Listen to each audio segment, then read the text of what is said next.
Hey everyone, your friendly fast talking and hard to understand Shadow Strider is here with another quick video. Quickly before I start, I am experimenting with new microphone positions and settings, so I might sound different in future videos compared to the old ones. Hunter World Iceborne has an official release date for PC, so I wanted to update you guys on when, what and where it is going to happen. This video is a bit late, for which I apologize, but I had a trip to Istanbul this week, which was awesome. I had an awesome time in Turkey, but it delayed the content schedule and I'm trying to catch up during the weekend, so again, apologies for the late content. YouTube keeps telling me that only 10% of my viewers are subscribers, so I kindly ask you to subscribe to the channel and press the bell icon if you like the content and you wish to support the channel. You can also find links to my awesome Twitch, Twitter and Instagram, as well as the awesome Discord community down below, which invite you to follow me and join me, of course. Let's get this hunting party going. The game will launch on January 9th, 2020 on Steam for all of the PC Master Racers. I already have the game on PS4 and I will get it on PC, so I will be playing it on both platforms. Xbox players, sorry, but I do not have one, so you can always join me during my streams or hop into the PC version with me or the PS4 one if you have both consoles. So the game will launch with some extra additions on PC. For everyone who was complaining or was annoyed why the game is delayed compared to consoles, well, here is the answers.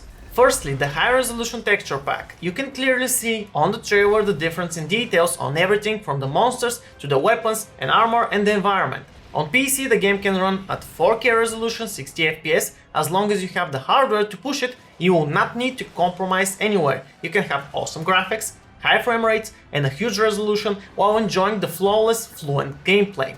The consoles also offer the same resolution, but you have to make a choice between graphics, frame rates or resolution, while on PC you can push all of it together. While the trailer was recorded at 4K 60 FPS, the game will support uncapped frame rates. Question is, who will be able to push the 4K frame rate above 60 FPS and whether it's worth it? For everyone below the resolution, I'm fairly certain you will enjoy every bit of the extra FPS. I'm not going to be playing on a 4K screen, but I will be enjoying the ultra-wide screen support that they mentioned. I recently got an AOG 34GK950, and no, this video is not sponsored by AOG, which I use mainly for work, and this is going to be the first ultra-wide experience at above 60Hz I can enjoy on my computer. I might actually need to replace my GPU if I want to get the top experience, since my 1080 Ti is slowly getting obsolete. It's a great graphics card, but with a lot of stuff getting released, I will most likely see something new worth upgrading to next year alongside picking up the game in January. Next on the list is improved keyboard and mouse controls. I do play with both the PS4 controller and the keyboard mouse combination. However, I do not have any idea how they're going to improve the keyboard and mouse experience. I would say that the controllers are a lot better than the keyboard and mouse, but with a little macro tweaking and a help of software like Razer Synapse, the keyboard and mouse can also become very pleasant and a lot easier to use. Again, I have no idea what they're gonna change and how they're gonna improve it, but we'll see all of that in January unless they make a developer stream earlier and tell us what they're gonna change. Finally, we have DirectX 12 support. Every NVIDIA GPU above the 900 series supports DirectX 12, but just to be sure, check your GPU manual or NVIDIA site to know whether you have this option. I'm not sure about the AMD graphics cards, you'll have to check that individually. In simple words, what this means is that the load on your computer with DirectX 12 is split better between separate cores or GPUs, which results in overall improvement of your system while you play a game.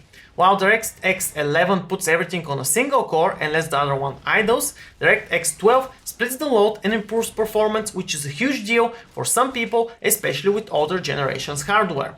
This all sounds awesome for PC gamers, but the best is saved for last. Capcom are going to be trying to catch up the PC updates and DLCs with the consoles, that also includes the events. According to their roadmap, we will most likely see the PC catch up in 2 months up to consoles. The Rajang title update will be released early February alongside the next update that we're gonna get for Halloween. While the second title update, which will release on consoles in December, will be released in PC in early March. Depending on how the roadmap for console changes after New Year, we can expect to see all players have content the same time around April or May next year. It is possible that Capcom will leave 1 or 2 weeks difference between releases for consoles and PC, purely from a perspective of properly porting them, but that is also left to be seen. They might actually do it faster and then release everything at the same time. Expect to see a lot more Iceborne videos from me in the coming weeks, while I both prepare on PC for the release and I get a few helpful videos for PC players who have not touched the game on consoles. that's everything for this video. Please do give it a like or dislike as you see fit, and do remember to subscribe to the channel and press the bell icon if you found the content useful, as it helps the channel. Don't forget to check the links to my Twitch, Twitter, Instagram and the awesome Discord community we have down below. This is everything for me for this video. See you on the next one. Shadow Strider out.